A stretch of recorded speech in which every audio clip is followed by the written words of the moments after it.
մի թագավոր, որ շատ պատվելի էր, շատ զորավոր էր, եւ այդ երկրի բոլոր քաղաքացիները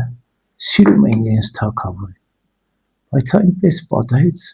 որ թագավորը վախճանվեց եւ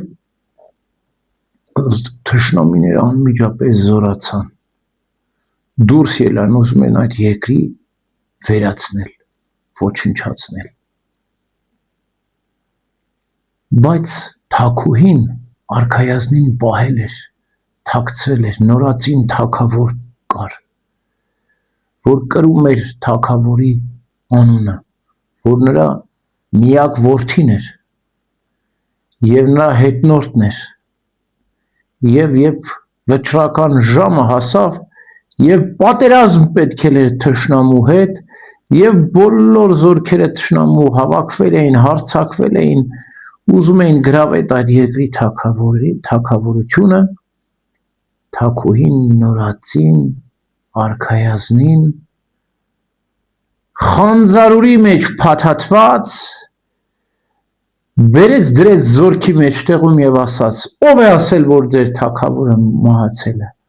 ահա ձեր թագավորը, կռվեք հանուն արքայի, եւ բոլորը քաջություն ու զորություն առան, հարձակվեցին թշնամուրա, ոչնչացեցին նրան։ Այսօր հունվարի 13-ին մեր Տիրոջ Հիսուս Քրիստոսի անվանակոչության տոնն է։ Նորածին մանուկը Աստծո որդին է եւ թագուհին Սուրբ Աստվածածինը գերկել է նորածին մանկանը խանձարուրի մեջ փաթաթվել,